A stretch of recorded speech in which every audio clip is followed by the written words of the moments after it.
Em janeiro foi divulgado no portal do Grupo Dignidade os dados do relatório anual de mortes e violências contra pessoas LGBTs. Mas, curiosamente, a mídia não tem repercutido esses dados. Vamos dar uma olhada? Em 2022 ocorreram 256 mortes violentas contra pessoas LGBTs, o que representa uma queda de 18,9% em relação ao ano anterior. No primeiro ano do governo Bolsonaro, essa queda foi de 22%. No segundo ano, 28%. No terceiro ano, houve um aumento de 33%. E ainda assim, esse número ficou abaixo da média dos últimos 10 anos. A justificativa apresentada para a queda no número total de mortes do último ano, apresentada pelo Grupo Gay da Bahia, que é o responsável pela elaboração desse relatório, é a mesma lá de 2020. A pandemia e o medo do discurso de ódio do governo que teria feito as pessoas ficarem mais reclusas em casa.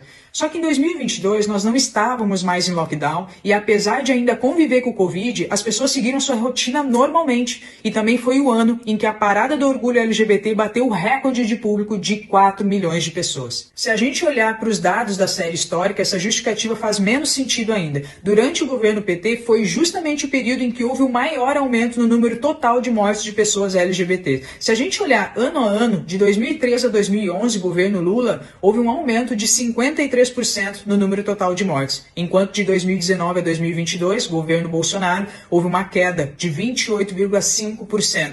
E foi contra esse governo que apostaram alto na narrativa de opressão, repressão, perseguição e uma explosão no número de mortes. Indo além, se a gente olhar o resultado por regiões, o Nordeste foi considerada a região mais perigosa para a comunidade LGBT por ter concentrado 43% do total de mortes no país, enquanto a região Sul foi considerada a mais segura por ter tido apenas 5,8% do total de mortes. Se historicamente o PT fez maioria de votos no Nordeste e a bandeira do PT hoje é que o amor venceu, como explicar que na região onde o amor sempre venceu foi justamente a região em que concentrou o maior número de mortes contra pessoas LGBTs? Como explicar que a região Sul, onde Bolsonaro fez a maioria dos votos e que nós fomos taxados de bolsonaristas homofóbicos, tenha tido menor número de mortes? No ranking de estados, a Bahia é o estado que teve o maior número de mortes do país, seguido de São Paulo, Pernambuco, Minas Gerais, Maranhão e Pará, enquanto que os estados que tiveram o menor número de óbitos foram Santa Catarina, Rio Grande do Sul, Roraima e Rondônia. Reparem que na região em que o Lula fez a maioria de votos, justamente nos dois estados em que Bolsonaro foi a maioria, foi também onde teve o menor número de óbitos de pessoas LGBT. Diante desses dados, uma pergunta é inevitável. Por que, afinal de contas, a mídia não está repercutindo esses dados? Será que é porque eles contradizem totalmente a narrativa construída ao longo dos últimos 4 anos? Eu sempre faço questão de dizer, se os brasileiros fossem uma nação unida, nós jamais permitiríamos um governo feito PT, principalmente por todo o tempo que eles se mantiveram no poder. Mas essa é justamente a estratégia esquerdista.